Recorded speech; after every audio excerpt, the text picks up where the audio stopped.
What's going on, Sweet Dreams Nation? We've now been given an answer of when Jiří Procházka will meet Alex Pereira for the 205 now vacant title, with the fight being announced, to see who will sit as the steward on the throne until the king returns. Madison Square Garden, November 11th, sharing the card with John Jones and Stipe, the GOAT heavyweight and the GOAT of all, some might say, in this one, and it brings some feelings, brings up some feelings, now this would officially vacate me as the champion.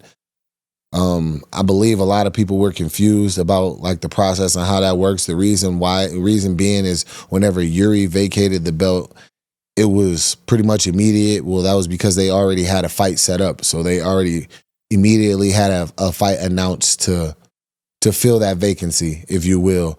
So I believe that was it. And now that there's a fight announced to fight for the title that I vacated, there will be, you get it. You get the gist of what I'm saying.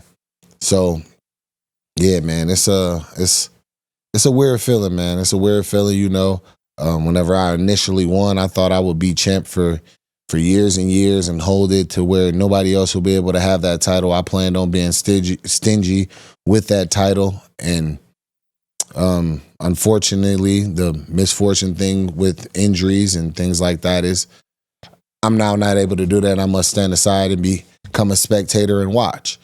And it's a good fight, It's a good fight. Alex came into the division, and although he didn't look as well as we've seen him look in previous fights, he got the job done. In my eyes, he did enough to win, to beat Blachowicz and get the nod.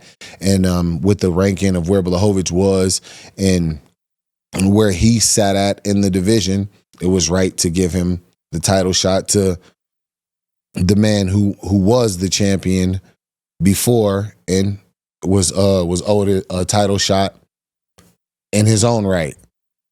Now, a lot of people I've seen is say, "Oh, you weren't really the champion, Jiri.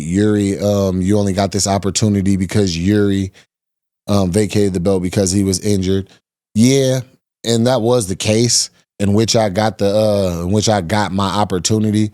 But whenever I got my opportunity against the same opponent that Jiri himself was going to was going to basically put the stamp on legitimacy on his title reign, who he barely beat to me. Granted, he did win. He got a choke. He sunk it in. He got the submission, but he got his ass whooped for the good majority of that fight. I don't think I can't look at somebody as a king who's gotten their ass whooped on some of the occasions he's lost some rounds very, very significantly in the past. We've seen him rocked. We've seen him hurt. You've never seen me rocked. You've never seen me hurt. You've never seen me wobbled. You've never seen me just get dominated.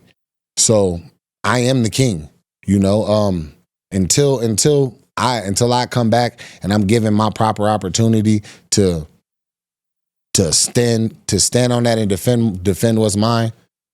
I look at myself as the king, regardless of the circumstances of anything before that. The way that I became the king and stepped up and owned that role and shown how you ascend to a champion. In that right, I believe I own that. Now, as the fight that we have on hand itself, I think it's a good matchup. I think both of these guys come with exciting stand-up styles. Pereira comes with that forward, aggressive kickboxing style where he likes to put pressure and power on his shots and kind of look for the finish. Jiri likes to throw a lot of wild, looping, spinning things. He's pretty active with the feints and things of that nature and stuff like that.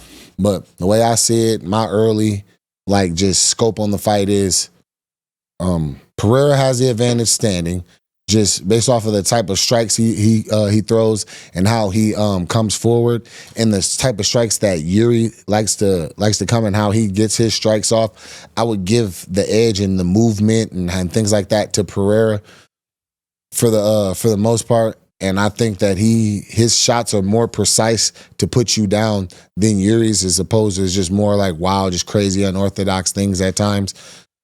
But the one thing that Jiri does have, Jiri is used to this weight class. Jiri is actually a pretty big, has pretty good size, pause on a big whatever. He has good size, pause on that as well.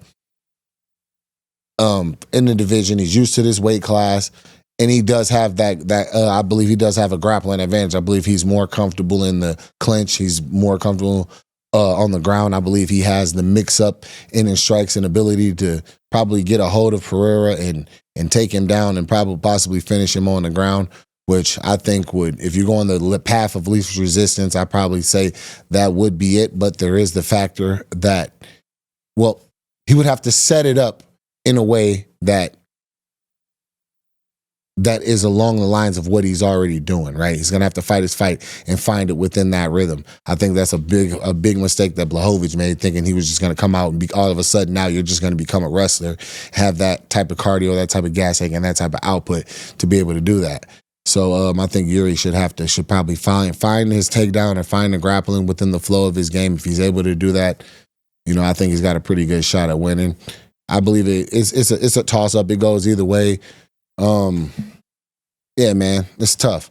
These are both guys that I wanted to see. They're both come with pretty big followings, exciting styles, and fighters that people want to see. And I believe I possess a style that people want to see, and it gives people a show that they want to see. So they're definitely two fighters that I wanted to meet in my reign as champion, and I do still plan to meet upon my return. But I just kind of hate the fact that one kind of has to cancel the other out. For me personally, the best thing that could happen is maybe like a controversial type deal, something weird happen. I don't know.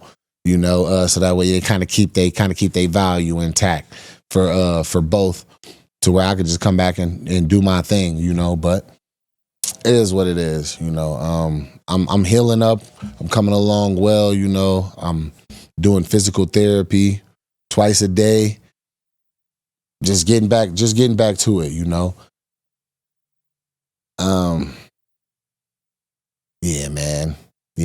It is what it is. I knew this time was coming. I knew this moment was coming. I plan on being there. I'm gonna go. I'm gonna watch. I'm gonna see what happens. And I'm gonna look the next man in the eye and let him see what's coming. I don't really have to say nothing. I can give you a look and you know everything you need to know. Bro, I just can't wait to be back, man. I just can't wait to be back. I'm fired up. This announcement has me fired up. I hope for fans that has y'all fired up. It's a good matchup. Madison Square Garden is going to be lit November 11th, and I'll be there. So tap in.